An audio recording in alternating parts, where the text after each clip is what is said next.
Regarde attentivement cette vidéo que j'ai générée complètement partant de zéro, en utilisant un outil d'intelligence artificielle. Salut tout le monde, c'est Samuel Eto'o, et aujourd'hui, je vais vous parler de quelque chose de génial, la Coupe d'Afrique des Nations. C'est une sorte de tournoi caritatif ou quelque chose comme ça? Pas exactement, c'est l'un des plus grands tournois de foot au monde, comme l'Euro, mais avec plus de rythme et de meilleures danses. Donc, c'est comme la Coupe du Monde pour l'Afrique? Vous commencez à comprendre, elle a lieu tous les 2 ans et réunit les meilleures équipes de toute l'Afrique. Mais est-ce que les joueurs sont bons au moins? S'ils sont bons, Mo Salah, Sadio Mané, Riyad Mahrez, ils jouent tous à la Coupe d'Afrique des Nations. Waouh, je n'avais aucune idée. C'est pour quand la prochaine? Ça arrive bientôt, et croyez-moi, vous ne voulez pas rater ça. La Coupe d'Afrique des Nations, là où naissent les légendes et où les rêves deviennent réalité. Alors, qu'est-ce que tu en penses? Eh bien, cette vidéo, pour moi, est la preuve par A plus B que nous devons, notamment dans cette industrie du football, nous devons trouver des voies et moyens pour faire entendre nos voix. Au courant des dernières semaines, j'ai fait plusieurs vidéos dans lesquelles, justement, j'essaie d'aborder la question du championnat camerounais, du financement des clubs camerounais. Et moi, je pense que cette vidéo est un exemple de ce qui peut être fait par les personnes qui sont les acteurs du football en Afrique, au Cameroun en particulier. De façon spécifique, lorsqu'on finit de regarder ce petit extrait, cette petite animation, moi je me dis, mais attendez, ça devrait être capable de nous inspirer à développer, voilà, des séries, justement, des petites séries d'animation comme ça, où on va mettre en avant des personnages africains, justement, dans un contexte africain, qui sont en train de jouer au football et voilà, donner la chance, justement, aux plus jeunes, qui sont les premières personnes visées par ce genre de contenu, de pouvoir avoir des alternatives à Disneyland, à Manga et à je sais pas trop quelle autre grande chaîne qui produit des dessins animés et consorts. Si je prends des clubs comme, je sais pas moi, Coton Sport de Garoua, ou encore aujourd'hui, on va nous parler de Victoria United. Je veux dire que les épopées de ces clubs, là je ne cite que ces deux-là juste à titre d'exemple, on peut aller plus loin, mais je veux dire que il est définitivement possible pour ces clubs de s'asseoir, de mettre en place des équipes qui vont travailler sur le développement de ce genre d'animation, justement, de développer pourquoi pas, chaînes YouTube sur lesquelles on va poster ces contenus. Naturellement, tu ne pourras pas juste utiliser, comment je veux dire ça, taper un prompt et juste récupérer ce que l'IA aura généré. Il faudra quand même encore faire un certain travail de customisation pour que le contenu soit davantage qualitatif. Et si vous avez des doutes, je vous dis, faites vos recherches. Commencez à taper là sur YouTube, recherchez des chaînes et vous allez vous rendre compte qu'il y a énormément de chaînes justement qui proposent des animations, des animés sur YouTube et qui réussissent à avoir des résultats très très intéressants, notamment dans la section YouTube Kids, c'est-à-dire YouTube destiné aux enfants.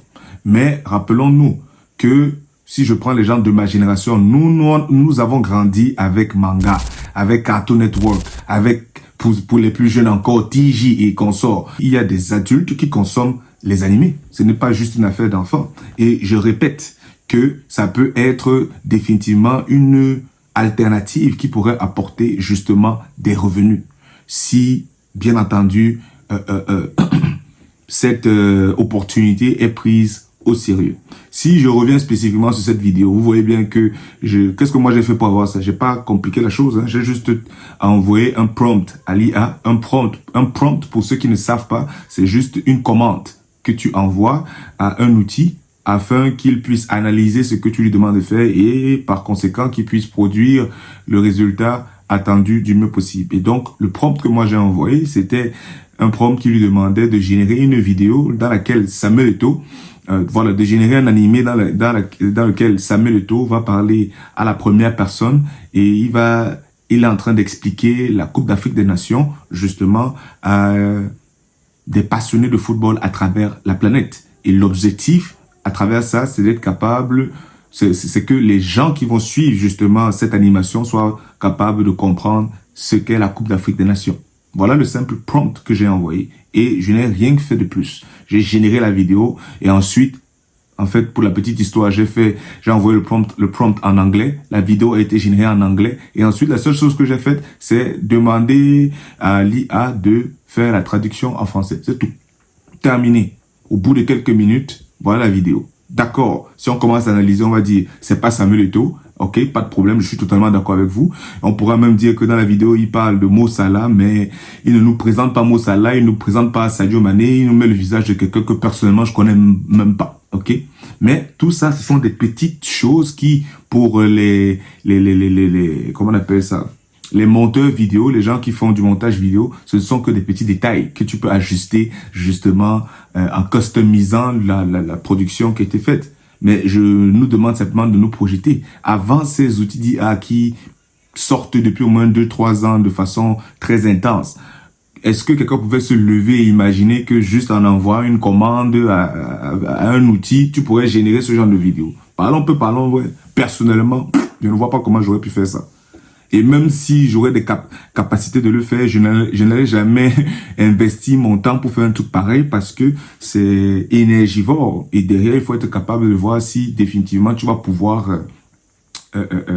comment je veux dire ça, atteindre tes objectifs. Mais là, avec ces outils d'IA qui ne sont certes pas parfaits, mais qui permettent déjà d'avoir ça comme résultat, je me dis, attendez, toi qui es en train de me suivre, qu'est-ce que tu fais? Nous devrions utiliser ça parce que nous avons souvent l'habitude de nous plaindre. Oh non, ce sont les autres qui racontent nos histoires, ce sont les autres qui font X, qui font Y. Voici une opportunité que nous avons de faire entendre nos voix. Et pour faire ça, voyez-vous, on n'a même pas besoin de voir ton visage. Donc, je ne sais pas ce que vous pensez, mais moi je répète que nous pouvons regarder de façon plus large. Et là, quand je dis nous, je parle spécifiquement des acteurs du football africains, des acteurs du football camerounais, des grands clubs comme Coton Sport de Garoua, comme Canon Sportif de Yaoundé, comme le Tonnerre, comme Panthère. Tous ces clubs ont des histoires, ont des historiques qu'ils peuvent nous mettre en dessin animé définitivement. Et je répète que ça peut être d'autres sources alternatives de financement. On peut en parler plus en détail. N'oublie pas de lâcher un j'aime, de t'abonner et d'activer la cloche de notification pour être au courant de toutes nos prochaines publications.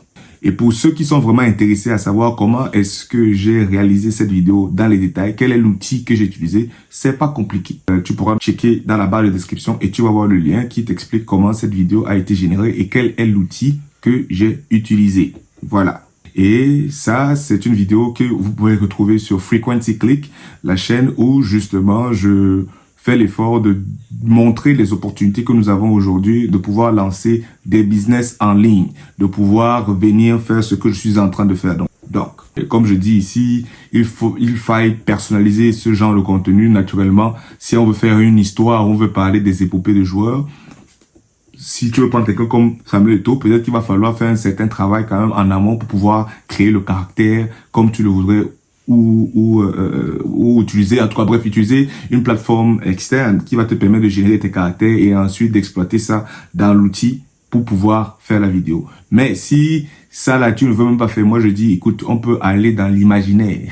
C'est pour ça qu'il faut être créatif. Donc on peut juste imaginer Massayo. Voilà, on dit que ça c'est l'histoire de Massayo, le plus grand footballeur de la région du Grand Nord Cameroun, qui a joué pour Coton Sport de Garoua. Et même Coton Sport de Garoua, on n'est pas obligé de nommer Coton Sport, on peut inventer le nom d'un club. Et à partir de là, ça donne donc la latitude d'avoir quelque chose qui est ouvert. Ça veut dire que quand l'IA va générer un caractère, ben le caractère n'est pas obligé de ressembler à quelqu'un en particulier, puisque on est dans de l'imaginaire. Et le plus important là-dedans, c'est d'avoir de la suite dans les idées et d'avoir de la vision à travers justement cette série qu'on pourrait mettre en place. Et je dis que définitivement, cette affaire peut pouvoir permettre à plus d'un, de trouver du sens à leur vie. Et quand je parle de trouver du sens à leur vie, c'est de développer justement des systèmes qui leur permettent de générer des revenus qui pourront leur permettre de subvenir à leurs besoins. Qu'est-ce que tu en penses? Donc voilà. Donc, si tu veux savoir comment cette vidéo a été générée, check dans la barre de description parce que justement, je mets le lien de la vidéo via laquelle j'explique comment j'ai fait pour faire cette vidéo. Voilà, c'est ça. D'ici là, je te recommande de suivre cette vidéo dans laquelle on parle de cette problématique du financement du football au Cameroun.